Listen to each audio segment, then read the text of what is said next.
राम के कुल गुरु तो वशिष्ठ थे, राज तिलक तो वशिष्ठ कर रहे थे। मगर वशिष्ठ ने कहा कि राम, तुम्हें अगर युग पुरुष बनना है तो तुम्हें विश्वामित्र के पास जाना पड़ेगा, मैं तुम्हें युग पुरुष नहीं बना सकता। तुम्हें धनुर्विद्या का ज्ञान अगर सीखना है तो विश्वामित्र के पास जाओ और वहां जाकर के तुम सीखो। और राम ने विश्वामित्र के पास जाके, दशरथ के जैसे पुत्र, वो भी राजा के पुत्र थे और उन राजा के राज्य में ही विश्वामित्र रहते थे।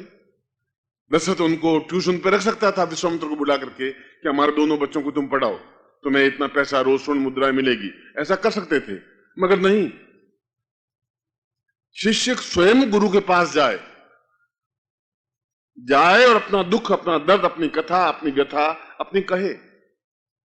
यह आज के युग की बात नहीं है, ये तो आज से 5000 साल पहले भी ऐसी घटनाएं थी, घटनाएं आज भी हैं।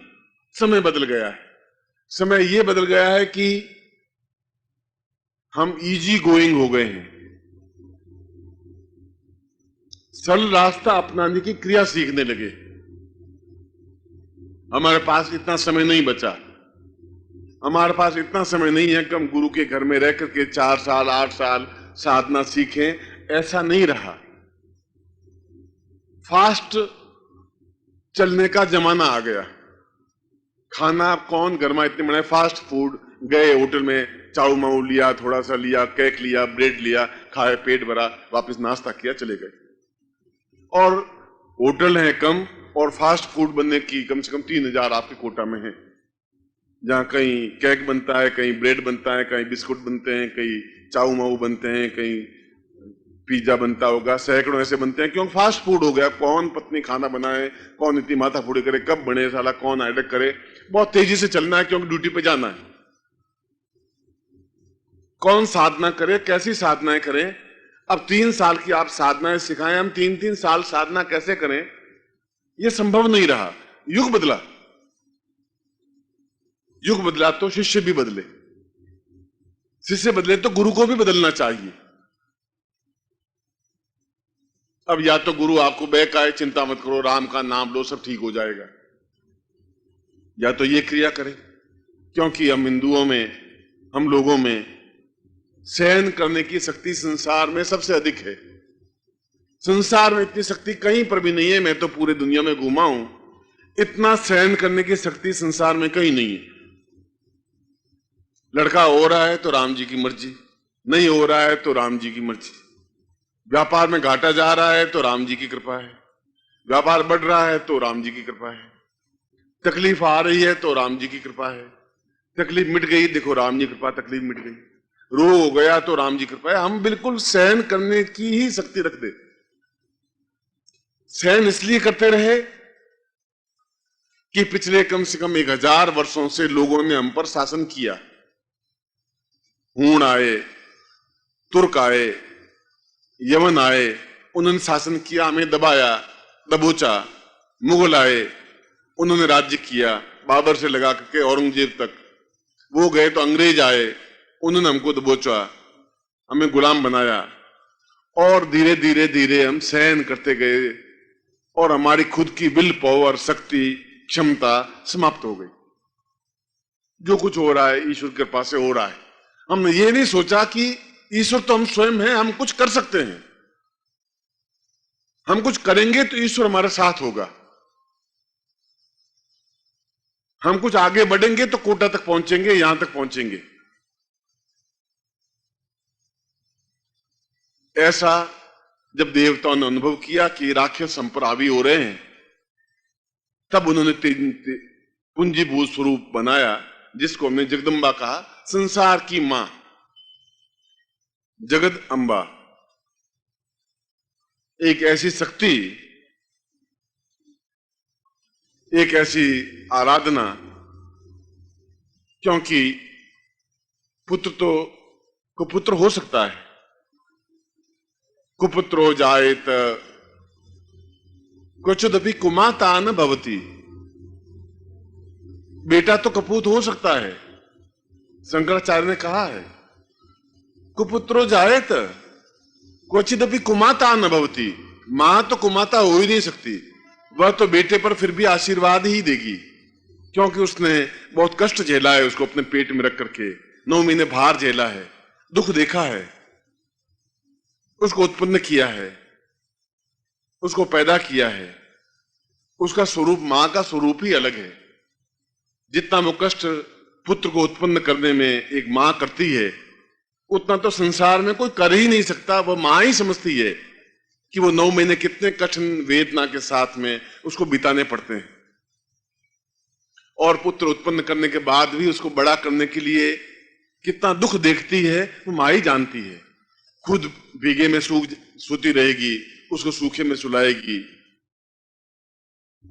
न मोक्षस्याकांक्षाम न च विभव वांछा न पिचन में न विज्ञानापेक्षा शशि मुखी सुखेच्छा न पुनः अतस्तवा संयाचे जननी जननम यात मम वै मृडानी रुद्राणी शिव शिव भवानी त्यजपतः।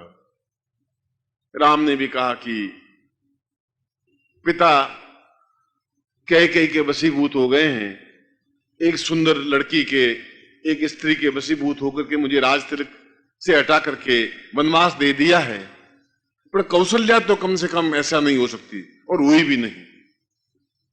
एक दिन भी कौशल्या ने केवल एक रोटी और सब्जी के अलावा 13 साल तक खाया भी नहीं। कौशल्या अपने महल से बाहर निकली भी नहीं, कौशल्या पलंग पर सोई भी नहीं, कौशल्या ने आराम देखा भी नहीं। उतना ही कि जैसा मेरा बेटा जंगल में वेदना सहन कर रहा है, दुख सहन कर रहा है, मुझे भी वैसा ही जीवन यापन करना है। नीचे ही सोना है, घास बिछा के सोना है, एक समय एक सब्जी से रोटी खानी। मां को माता नहीं बन सकती, इसलिए हमने एक मां की कल्पना की, और वह कल्पना केवल मां नहीं है, समस्त देवताओं का पूंजीभूत स्वरूप है। इसमें ब्रह्मा भी है, विष्णु भी है, शंकर भी है, इंद्र भी है, वरुण भी है, यम भी है, कुबेर भी है, नैऋत्य भी है। जितने भी देवी हैं, देवताएं, वे सभी का समन्वित स्वरूप है। और फिर जब देवी का एक आविर्भाव हुआ तो सभी देवताओं ने उनको एक एक आयुध दिया, शस्त्र दिया। किसी ने त्रिशूल दिया, भगवान शिव के पास त्रिशूल था तो शिव त्रिशूल दिया, इंद्र के पास गदा थी तो उसने गदा दी, किसी के पास चक्र था तो उस चक्र दिया। इसलिए जगदम्बा के 10 हाथ, 10 हाथों में 10 देवताओं ने आयुध दिए, शस्त्र दिए कि तुम ताकतवान बनो, शस्त्रवान बनो, हिम्मतवान बनो, क्षमतावान बनो। निर्बल और कायर और बुजदिल लोगों के लिए युग नहीं हो सकता। और देवताओं ने 4थे अध्याय में स्तुति की, सक्रादय सुरगणा नीतेति वीर्ये तस्मिन् दुरात्मन् सुरारि बले च देव्या तान् तुष्टवो प्रणति नम्र शिरोधरांसा वाग्भी प्रहर्ष पुलकोद्गम चारुदेहा। यदि आप 4था अध्याय पूरा देखें तो उस देवताओं ने स्तुति करके कहा कि दैत्य बहुत अत्याचार कर रहे हैं, आतताई बन गए हैं, बहुत दुख दे रहे हैं, हम साधना नहीं कर पा रहे हैं, क्या करें। उसने कहा कि मैं इन दैत्यों का संहार करूंगी, मैं दुष्टों का संहार करूंगी, क्योंकि तुम मेरे पुत्र हो और पुत्रों की रक्षा करना मेरा धर्म है। मैं तुम्हारी मां भी हूं, मैं तुम्हारी गुरु भी हूं, और दोनों ही रूपों में अगर तुम मुझे गुरु रूप में देखोगे तो फिर मां रूप में अपने आप देख लोगे। तुमेव माता च पिता तुमेव। जब गुरु की स्तुति की तो यही कहा गया कि गुरु आप भी मां हैं, आप ही पिता हैं। तुमेव बंधु सखा तुमेव, तुमेव विद्या द्रविणम तुमेव, तुमेव सर्वम मम देव देव। आप समस्त देवता हैं। जो मैं मां में देखता हूं वह आप में भी देख रहा हूं, जो पिता में देख रहा हूं वह भी मैं आप में देख रहा हूं, क्योंकि मैं जगदम्बा को नहीं पहचानता, मैं आपको पहचानता हूं क्योंकि आप मेरे गुरु हैं। आप मुझे पहचानते हैं क्योंकि मैं आपका शिष्य हूं, आपके अंग से अंग जुड़ा हुआ है। मैं आपका हाथ हूं या आपका पैर हूं या आपकी आंख हूं या आपका कान हूं या आपका नाक हूं। हम सब शिष्य, आप जितने हैं वे सब मिलकर के जो चीज बनी वह गुरु बना। देवताओं ने मिलकर के जो तेजस्वी बनाया वह जगदम्बा बनी। आप लोगों ने मिलकर के जो बनाया वह गुरु बना। इसलिए गुरु कोई पैदा नहीं होता, आप लोगों ने बनाया है।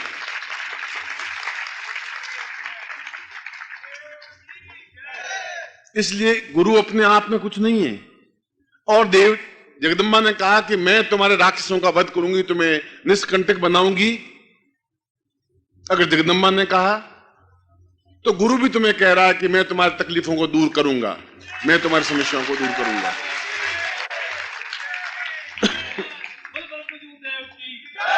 गुरुदेव की, वंदलिया माता जी की, छोटे गुरुदेव की, आज के आनंद की।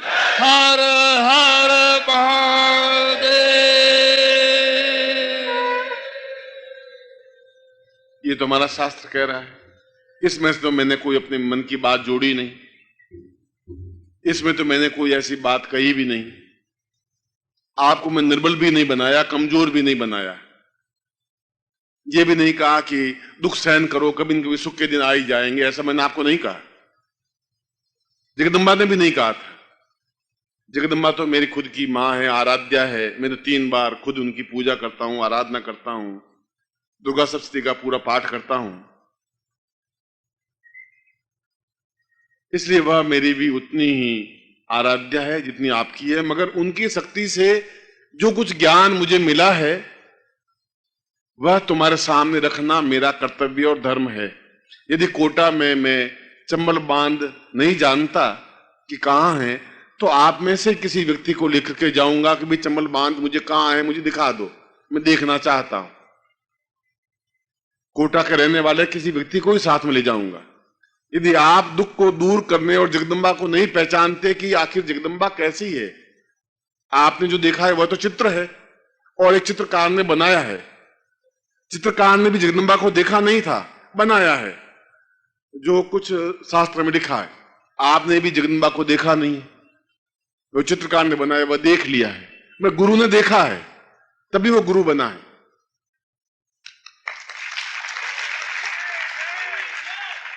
जब गुरु ने देखा है तो तुम दोनों के बीच की वह एक कड़ी है, जगदम्बा के और आपके बीच की एक कड़ी, वह गुरु है। वो आपके दुख दर्द को भी समझता है कि आप में कितनी ताकत है, कितनी सामर्थ्य है, कितनी क्षमता है, क्या दुख है, क्या वेदना है, क्या परेशानी है, क्या बाधा है, क्या अड़चन है। क्यों युग अत्यंत घोर स्वार्थमय हो गया है। हम प्रत्येक चीज में देखते हैं कि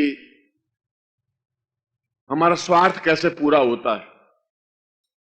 ओम परम तत्वाय नारायणाय गुरुभ्यो नमः।